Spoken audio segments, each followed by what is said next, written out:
Hi, it's Rachel and Sonia from the Naturopathic team at Natural Care Clinic. We're back doing some webinars again on allergies and atopy. I never say that right. That's a word that always my brain doesn't say properly. But uh, as you guys know, most of my practice is really focused on kids and primarily the developmental part of that.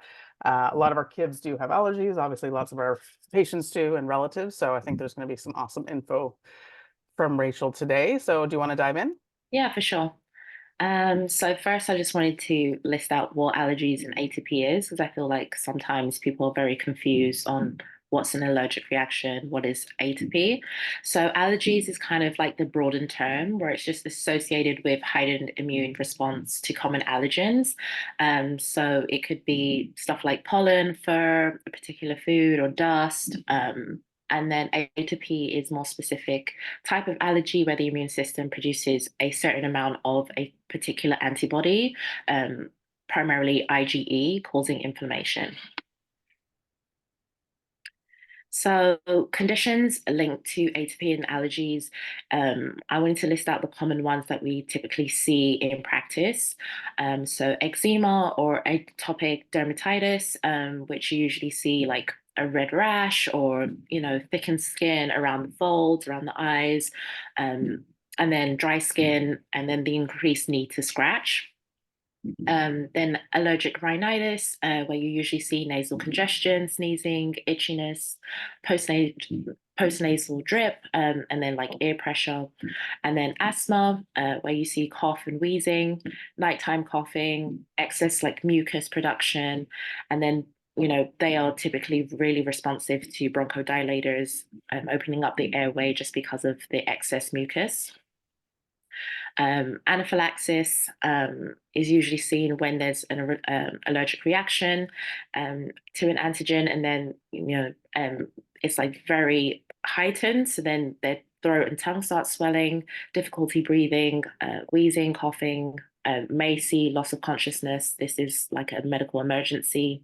And then the last one here is contact dermatitis, not IgE. But it is a form of an allergy or ATP class, and it's usually contact with irritants such as metals, plants, and chemicals. I think the hard thing here too, when you think about kids who are minimally verbal or, are non-speaking community, like they can be having these symptoms and they're typically coming out as behavior. So I Mhm. know we've talked a lot this time of year about 50% of the children diagnosed with autism and ADHD will have behavioral regression. And I think this is a big part of it. Like if you don't know why your child's behavior has changed, it's important to assess what's happening with their allergic responses or itchy skin. Exactly. I think that's a Yeah. really good point. That I think we commonly see a lot of these conditions in the younger population, but they can't verbalize that that's what's going on. So they do start to see you start to see these symptoms, and then it's good to just keep an eye on and track and make sure that they're doing okay. Yeah, even neurotypical kids, like with their mood, right? If you're noticing this time of year that their mood is changing, they're more irritable. Yeah. And this histamine is a disruptive neurotransmitter. It impacts the whole Yeah. body. Yeah. So on this slide, we're just looking at the potential causes of hypersensitivity reactions. We're looking at genetics plays a big role. Usually, if you have a family member that has some form of allergies, you'll probably see somebody else in the family have it as well. Environment. Studies have found that like breastfeeding is protective against allergies. Having air pollution can increase hypersensitivity reactions, and then hygiene hypothesis is where you know all the excessive hand washing and um, using antiseptics and stuff like that can increase the ability to be hypersensitive. There's also digestive and dietary factors such as GERD, nutrient deficiencies, exposure to allergenic foods such as like peanuts, antibiotic use, and additives that are linked to hypersensitivity, and then stress. So here is just a diagram of what really happens when there's an allergic reaction. So we have um, T cells and B cells that are involved in the immune response.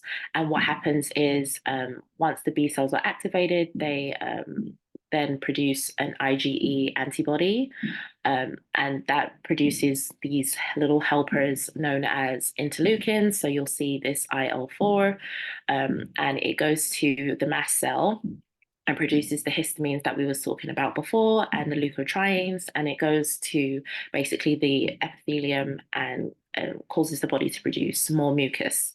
You can also see here eosinophils on the other side also produce inflammatory things that causes more mucus production as well. I think the neat thing about this is when you look at the botanicals that we have as naturopathic doctors, they impact the interleukins that you see. So you can actually get botanicals that produce things like IL-4, and if you get on them, you can interfere with what's happening this time of year, like for severity of allergies, or hopefully over time reducing or getting rid of your allergies. Because again, I don't treat a ton of allergies, but other naturopaths and you know, in our practice do, and they see resolution, which is amazing, right? And it's irritating. I've actually only had allergies once. I think I might have them this year starting. I feel more congested than I probably should for some reason, but I had them when I was pregnant with my daughter, and it was really, really uncomfortable. And I was like, why am I itchy all the time? Why is my nose always running? And my husband's like, it's allergies. I'm like, I don't have allergies. And he's like, well, you do this year. Uh, Yeah. And it's funny that it can be like 1 year you have it and 1 year you don't have it, and it's just your body's response to something that's causing the inflammation. I Um, think we'll see more of it now. Like it's been a crazy immunological kind of cycle the last few years. So I don't know if you've heard anything about this allergy season, but I suspect it'll be worse, unfortunately. yeah. So this is just a quick slide on the link between histamine and allergies. Histamine, as said before in the previous slide, is a chemical released by the mast cells to cause an allergic reaction. Histamine has a systemic effect on the body, so it can affect the throat, the lungs, the skin, the nose, the GI tract. And that's the reason why you typically see a lot of the symptoms of allergies, such as skin rashes, eczema, hives, asthma, fatigue. It's also been linked to neurological pain, headaches, and migraines, as well as digestive issues. So now Dr. Sonia is going to give us a little rundown on the link between methylation and histamine. Well, I think if you look at the previous slide more carefully, you'll see one of the biggest reasons we were talking about this, Rachel, like why do 50% of our kids who do have developmental concerns aggravate this time of year? And we know that up to 80% of children with autism, for example, have issues in the gut. So if histamine's impacting the gut. I also had, because I'm getting a little bit older and I had a histamine attack. I've been telling people, I don't know what else to call it, but it wasn't allergic in nature. But I was speaking at the OAND and I had stayed up late because my husband was away and we were catching up. And then I had Starbucks, which I don't typically have. And then the event, because the weather's been weird this year, it was like unseasonably warm Yeah. and I had a sweater on. So I was just like irritated. I was hot and I was sweating. And so then I started a 3 hour talk. Thank goodness my sister was there with me because she was doing the talk with me. And I had a hard time talking. Oh no. And it Yeah. was really strange. Like I was talking really slowly. I couldn't find my words. I was obviously physically very irritated. And then I had this like physiological anxiety. Like I get, everybody gets, they worry about their kids, but like it was this physical anxiety that was Yeah. pretty unreal. Anyway, so then I actually spoke again the next day, but before I went, I saw Dr. Ganache, who's really great with histamine stuff. And he went through all the symptoms, and I realized what had happened is I had had a spike in histamine for whatever reason. Yeah. So I was speaking for Tori Hudson later on through a virtual thing on ADHD. And so I went around the trade show finding supplements that would help this pathway, basically, like this exact pathway. And this slide is courtesy of Dr. Paul Anderson, who's a big, amazing naturopathic doctor in the US, and he's an educator. And basically, most of the body's histamine is metabolized through methylation. Hmm. So, if you have allergies, I think you should be getting probably methyl B12 shots, maybe hydroxy B12, depending on your SNPs. But the intracellular metabolism here that we see relies on methyl B12. So it turns histamine into methylhistamine. And then it has to convert again with the help of magnesium, B6, vitamin C into histamine aldehyde. And if you're at this step, and you can't get rid of it with B1 or thiamine, this histamine aldehyde is indistinguishable from alcohol. Wow. So this is wild if they get caught in this step.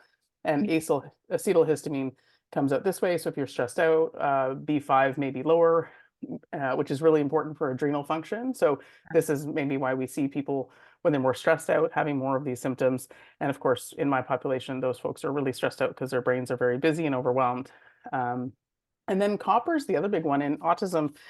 And the DAO, this ends up being extracellular here. So the extracellular metabolism is reliant on this enzyme, and you can have this enzyme actually be low. There's a test that you can do that can test your histamine compared to your DAO and see what the problem is. So Yeah. do you have too much histamine? Do you have not enough enzyme? Do you have both of those problems? Do you have Mhm. neither? And a lot of people in the autism world avoid copper, but copper's in our product that my product that I made for the clinic called Immunophore, and it's fantastic for histamine because it has the copper in there and the vitamin C, and then most of our kids are on a B complex with high B6, so then it really, really helps to reduce the flares this time of year. So Yeah. I don't know, is there anything else in there that I need to explain more or better?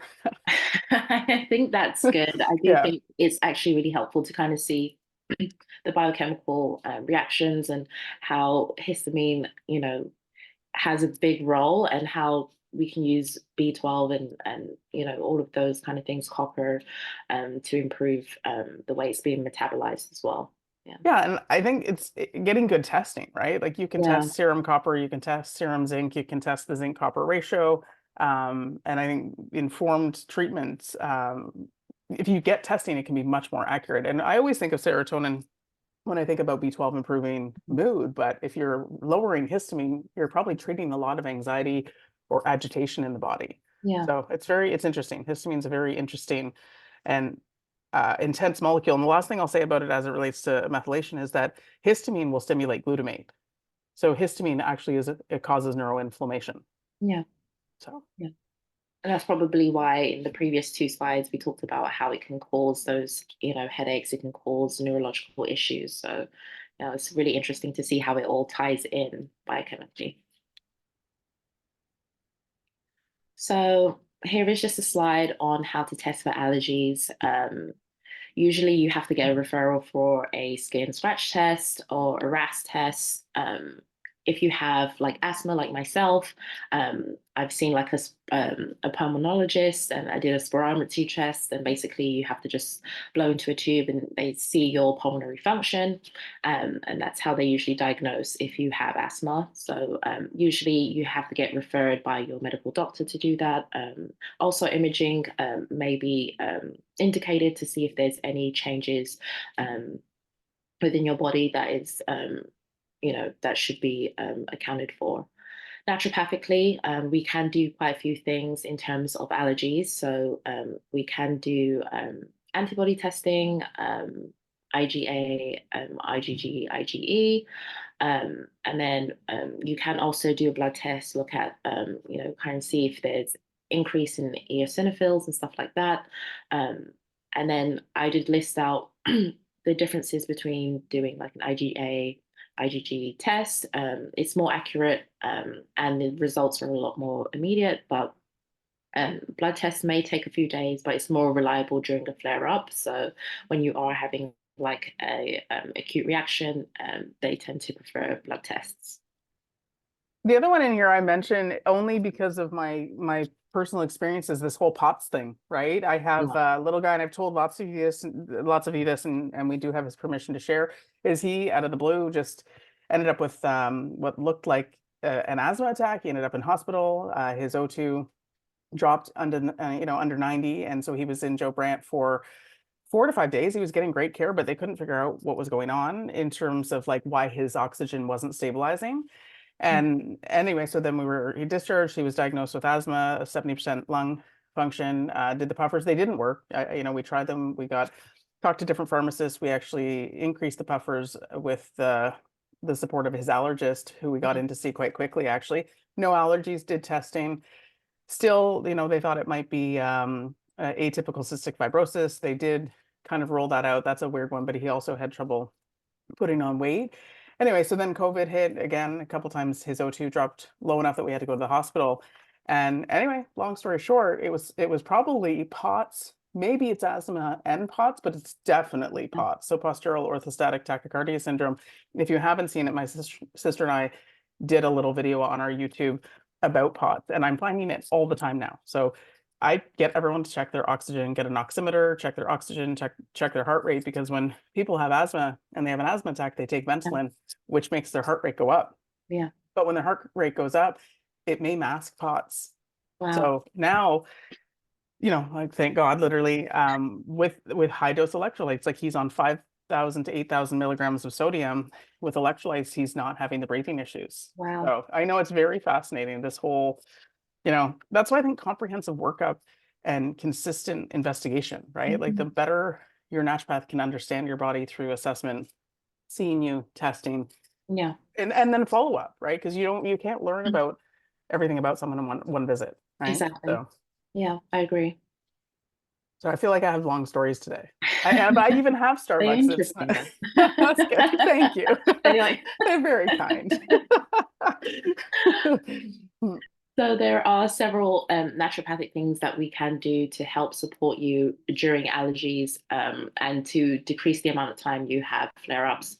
Um, So first, I like to start off with lifestyle recommendations, identifying the triggers and encourage avoidance. So that's the importance of doing the previous test that we discussed, looking at, if there's any food sensitivities, if there's anything that triggers eczema and stuff like that. So I do think it's important to do testing.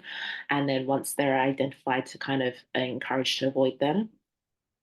A lot of studies have shown that anti-inflammatory and elimination diets are very beneficial for allergies. So avoiding eggs, peanuts, things that cause allergic reactions, milk, dairy, wheat, they are the highest ones for people to have allergic reactions. Um, and then some studies show citrus food, chocolate also are triggers. There's hydrotherapy that we can use, steam inhalation, contrast showers, saunas, neti potties that can help alleviate the symptoms once you're having an allergic reaction.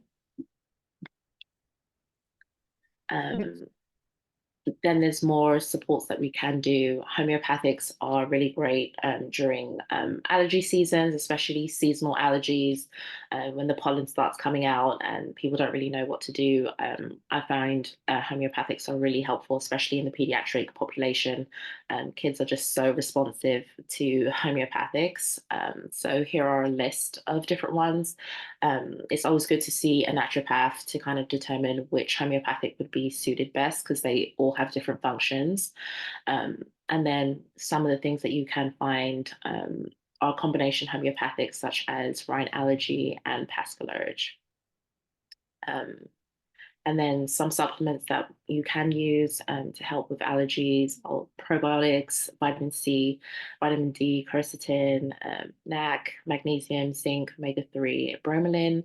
I did see a study where a combination of omega-3, zinc, and vitamin C decrease the amount of asthma attacks that children have, improves pulmonary function. So it's really cool to see how naturopathically we can improve allergy symptoms. Yeah, and it's incredible with diet. I mean, we had a webinar for our naturopathic education platform with Dr. Julie Buckley, who's a pediatrician down in the US, who everyone knows I love. And she said the other day, she's like, remember that gluten actually, unfortunately, if you eat it once, it causes inflammation for 13 to 15 months. That's what the Wow. research shows, right? And A1 beta casein in dairy is pro-inflammatory. So that's milk, cheese, yogurt. And I think it's unfortunate, right? I always say it's not your fault or your child's fault, but these foods are creating inflammation, and then you're going to have way more histamine problems. So Yeah. dietary intervention can be extremely powerful. I mean, it's hard, but it's also as living with these symptoms are pretty Yeah. uncomfortable. And some people have allergies, right? Like spring through fall. Yeah, Yeah. Like my sister, I have a family history very strong of allergies. My sister's allergic to eggs, nuts, fish. She has eczema. She has asthma. So, it's even the slightest smell of peanuts can cause an anaphylactic shock. Terrifying. Yeah, so it's year long, it's been lifelong. So it's one of those things where, inflammation, you think it's gone away, but for some people it's just constant.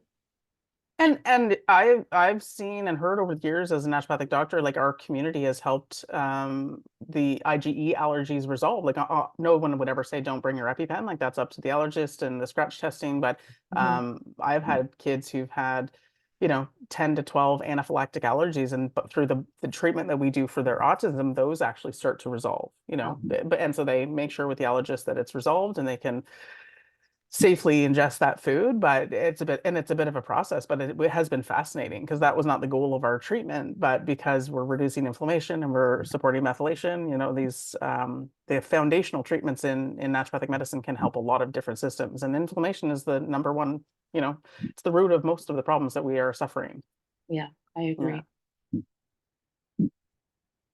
So the last slide that we're going to discuss is botanical remedies that can be used, such as astragalus, Codonopsis, used as immune modulators, anti-inflammatory, boswellia, curcumin, ginger, licorice, allergy management, you can use skullcap, and then bronchodilators, licorice, grindella. So licorice comes up twice, so it's really powerful and very useful botanical.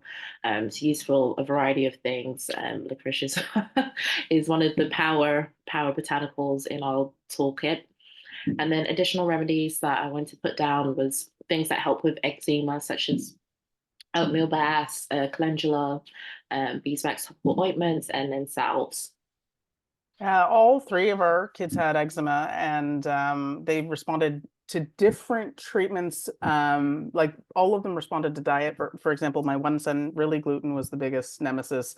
My daughter was dairy, and then she would actually rub. She was so little, she would like rub castor oil on her back, and because it really helped. And then my other son, Magnus, as you guys might know, like he was covered kind of head to toe in eczema, bleeding, cracked, just awful, right? And Mm. because his poor little gut was such a disaster, the skin was a big aggravation. So we would slather him in all of these, and it definitely transformed his quality of life, right? And as his gut got better, his skin got better.